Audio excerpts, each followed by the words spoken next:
Fire breaks out at plastic warehouse, no casualties. Fire breaks out. Breaks out का मतलब है आग लगना. Fire breaks out, आग लग गई. At plastic warehouse, प्लास्टिक के गोदाम में. No casualties. Casualties का मतलब है हताहत होना, जानी नुकसान होना. No casualties मतलब कोई हताहत नहीं हुआ या कोई भी जानी नुकसान नहीं हुआ. पूरी हेडलाइन का मतलब है कि प्लास्टिक के गोदाम में आग लग गई और कोई भी जानी नुकसान नहीं हुआ. न्यूज़पेपर की हेडलाइन को शॉर्टकट लिखते हैं और पास्ट के इवेंट को भी प्रेजेंट में लिखते हैं, इसलिए यहाँ पर प्रेजेंट इंडेफिनिट टेंस का यूज़ हुआ है. Warehouse owner his family members safely rescued. Warehouse के मालिक यानी गोदाम के मालिक, हिज फैमिली मेम्बर्स उनके परिवार के सदस्य को सेफली रेस्क्यूड यानी सुरक्षित बचा लिया गया, हिफाजत से उन्हें बचा लिया गया. कह रहे गोदाम के मालिक और उनके जो परिवार के सदस्य थे, जो परिवार के लोग थे, उनको सुरक्षित बचा लिया गया. आगे कह रहे a major fire broke out at a plastic goods warehouse located in the Fazalganj police station area. A major मतलब एक भीषण, एक भयानक, फायर आग, ब्रोक आउट. ब्रेकआउट की सेकेंड फॉर्म होती है ब्रोक आउट और वर्ब की second form past indefinite tense के अफर्मेटिव सेंटेंस में आता है. तो यहाँ पर टेंस है past indefinite. A major fire broke out मतलब एक भीषण आग या एक भयानक आग भड़क गई या लग गई at plastic goods warehouse. Goods कहते हैं सामान. प्लास्टिक के सामान के गोदाम में लोकेटेड जो स्थित है इन the Fazalganj police station area. Fazalganj police station area में लोकेटेड या स्थित एक प्लास्टिक के सामान के गोदाम में एक भयानक आग लग गई. आगे कह रहे the flames caused panic among the local residents. Flames कहते हैं आग की लपटें. द फ्लेम्स कॉज्ड पैनिक आग की वजह से दहशत फैल गई. कॉज्ड पैनिक मतलब दहशत फैल गई. पैनिक का अर्थ होता है दहशत. द फ्लेम्स कॉज्ड पैनिक आग की लपटों से दहशत फैल गई अमंग द लोकल रेजिडेंट्स जो स्थानीय निवासी थे, वहाँ के रहने वाले लोग थे, उनके बीच आग की लपटों से दहशत फैल गई. हु प्रॉम्प्टली इन्फॉर्म्ड जिन्होंने जल्दी से, प्रॉम्प्टली मतलब तुरंत या फौरन, इन्फॉर्म्ड सूचित किया, खबर दी, द पुलिस को एंड द फायर डिपार्टमेंट और फायर डिपार्टमेंट को. आगे करें several fire tenders arrived at the scene and after considerable effort manage to bring the blaze under control. Several fire tenders मतलब कई अग्निशमन गाड़ियाँ यानी आग बुझाने वाली गाड़ियाँ अराइव्ड आई. अराइव की सेकेंड फॉर्म है arrived.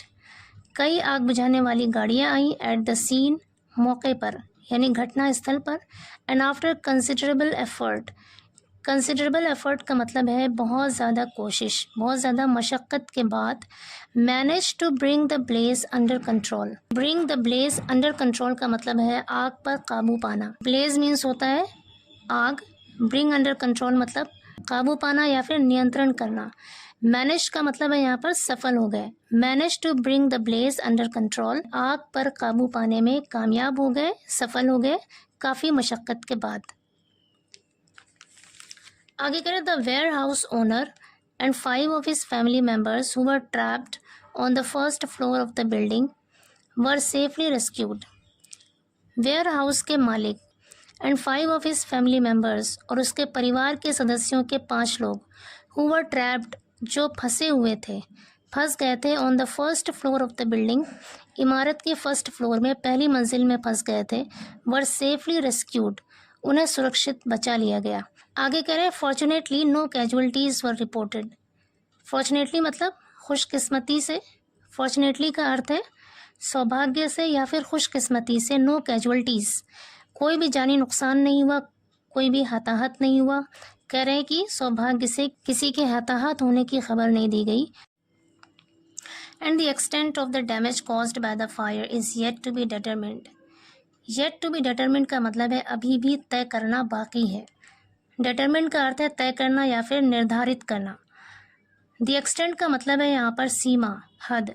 And the extent of the damage कि नुकसान की सीमा यानी किस हद तक नुकसान हुआ है. कॉज्ड बाय द फायर आग की वजह से. Is yet to be determined उसे अभी तय करना बाकी है.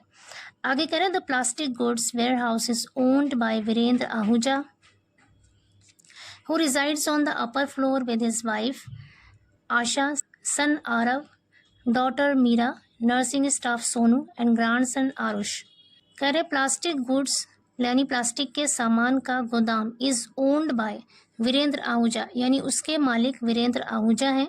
हु रिजाइड्स, जो रहते हैं, रिजाइड मीन्स रहना, रिजाइड्स रहते हैं on the upper floor, upper floor पर रहते हैं विद हिज वाइफ, अपनी पत्नी आशा के साथ, बेटे आरव, बेटी मीरा और नर्सिंग स्टाफ सोनू के साथ रहते हैं, एंड ग्रैंड सन आरुष, और अपने पोते आरुष के साथ रहते हैं। ग्रैंड सन का अर्थ होता है पोता।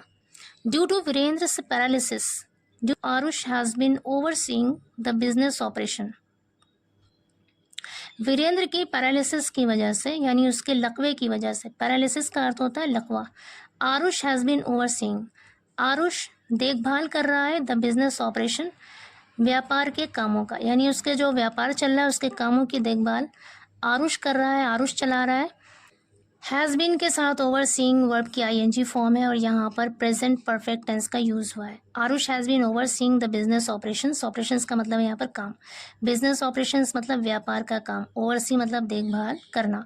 आरुष बिजनेस के काम को, यानी उनके व्यापार के काम को देखभाल कर रहा है, देख रेख कर रहा है। The control room received information about the fire, the control room received information, receive की सेकेंड फॉर्म होती है रिसीव्ड। कंट्रोल रूम को मिला इंफॉर्मेशन यानी खबर मिली अबाउट द फायर, आग के बारे में, अराउंड 12:50 PM, यानी लगभग 12:50 पे खबर मिली। एंड 3 फायर टेंडर्स, और 3 आग बुझाने वाली गाड़ियाँ वर इमीडिएटली सेंट, इमीडिएटली का मतलब है तुरंत या फ़ौरन, सेंट भेज दी गई, टू द लोकेशन उस जगह पर। वर के साथ यहाँ पर सेंट वर्ड की थर्ड फॉर्म है, पैसिव वॉइस का यूज़ हुआ है और टेंस है पास्ट इंडेफिनिट। आगे कह रहे हैं the fire fighters, fire fighters मतलब आग बुझाने वाले कर्मी, began the process of extinguishing the fire on the ground floor of the warehouse. Fire fighters ने बिगैन शुरू किया, बिगिन की सेकेंड फॉर्म होती है बिगैन मतलब शुरू किया, the process of extinguishing, extinguish का मतलब होता है बुझाना, बुझाने के काम को शुरू किया, बुझाने की प्रक्रिया को शुरू किया। द फायर यानी आग बुझाने के काम को शुरू किया on the ground floor, ground floor पर, ऑफ द वेयरहाउस गोदाम के। आगे कह रहे हैं where the plastic goods were stored, जहाँ पर प्लास्टिक के सामान को स्टोर किया जाता था, स्टोर किया गया था यानी रखा गया था। The smoke and flames on the ground floor trapped the warehouse owner and his family on the upper level. Smoke यानी धुएं ने, एंड फ्लेम्स और आग की लपटों ने, on the ground floor, ground floor पर, ट्रैप्ड लपेट में ले लिया था, द वेयर हाउस ओनर गोदाम के मालिक को, एंड हिज फैमिली और इसके परिवार को, ऑन दी अपर लेवल ऊपरी मंजिल पर। कह रहे हैं कि ग्राउंड फ्लोर के धुएं और आग की लपटों ने ऊपरी मंजिल पर गोदाम के मालिक और उसके परिवार के लोगों को अपनी लपेट में ले लिया था। आगे कह रहे हैं the fire fighters and local police first extinguished the fire near the staircase and rescued a child and 2 women from the first floor. Fire fighters जो आग बुझाने वाले कर्मी थे, एंड लोकल पुलिस और जो स्थानीय पुलिस थी, फर्स्ट सबसे पहले एक्सटिंग्विश्ड, एक्सटिंग्विश की सेकेंड फॉर्म होती है एक्सटिंग्विश्ड मतलब बुझाया, द फायर आग को, नियर द स्टेयरकेस, स्टेयरकेस कहते हैं सीढ़ी, यानी सबसे पहले आग को सीढ़ियों के पास बुझाया, एंड रेस्क्यूड और बचाया, अ चाइल्ड एंड 2 women, एक बच्चे और 2 महिलाओं को बचाया, from the first floor, first floor से। आगे कह रहे हैं they also rescued the paralysed factory owner, उन लोगों ने पैरालाइज्ड यानी लकवाग्रस्त, जिनको लकवा हो गया था, फैक्ट्री के ओनर, उनको बचाया, 2 other persons and a pet dog, 2 दूसरे लोगों को और एक पालतू कुत्ते को बचाया। After about 2 hours of effort, about लगभग 2 hours ऑफ एफर्ट यानी 2 घंटे की मशक्क़त के बाद, 2 घंटे की कोशिशों के बाद, the fire fighters successfully brought the fire under control. Fire fighters यानी आग बुझाने वाले कर्मी सक्सेसफुली सफलतापूर्वक brought the fire under control, आग पर काबू पा लिए। कह रहे 2 घंटे की मशक्क़त के बाद जो आग बुझाने वाले कर्मी थे उन्होंने आग पर नियंत्रण कर लिया, काबू पा लिया। According to chief fire officer Deepak Kumar, initial investigations suggest that the fire originated when an incense stick lit during Vishkarma Puja in the warehouse accidentally fell onto the plastic materials. According to का मतलब है के अनुसार, के मुताबिक। Chief fire officer Deepak Kumar के अनुसार initial investigation यानी शुरुआती जांच पड़ताल से सजेस्ट पता चलता है दैट कि द फायर ओरिजिनेट का मतलब है शुरू होना, उत्पन्न होना। ओरिजिनेटेड मतलब शुरू हुआ या उत्पन्न हुई। आग शुरू हुई व्हेन एन इंसेंस स्टिक, जब एक अगरबत्ती लिट जलाई गई ड्यूरिंग विश्वकर्मा पूजा के दौरान जब एक जलाई गई अगरबत्ती इन द वेयर हाउस में एक्सीडेंटली का मतलब है दुर्घटना पूर्वक गिर गई onto the plastic materials, plastic के सामानों पर गिर गई। नियर बाय फैक्ट्री ओनर्स, पास के फैक्ट्री मालिकों ने अटेम्प्ट का अर्थ है प्रयास करना, कोशिश करना। अटेम्प्टेड यहाँ पे अटेम्प्ट का सेकंड फॉर्म है, टेंस है पास्ट इंडेफिनिट। कह रहे हैं नियर बाय यानी पास के फैक्ट्री के मालिकों ने कोशिश की टू कंट्रोल द फायर को, आग को कंट्रोल करने की, उस पर काबू पाने की। Using their own fire extinguishers, अपने आग बुझाने वाले यंत्र से आग बुझाने की कोशिश की। अपॉन लर्निंग, जानने पर, अबाउट द इंसिडेंट, उस घटना के बारे में, यानी उस घटना के बारे में जानने पर जो पास के फैक्ट्री मालिक थे उन लोगों ने आग को बुझाने की कोशिश की। हाउएवर, हालांकि due to the large quantity of plastic का मतलब है प्लास्टिक की बड़ी मात्रा। ड्यू टू का मतलब है के कारण या की वजह से, प्लास्टिक की बड़ी मात्रा की वजह से। And the presence of toxic smoke का मतलब है जहरीला धुआं, और जहरीले धुएं की उपस्थिति की वजह से इन द वेयर हाउस, गोदाम में, देयर एफर्ट्स वर अनसक्सेसफुल, उनकी कोशिशें या उनका प्रयास अनसक्सेसफुल रहा यानी नाकाम रहा, असफल रहा।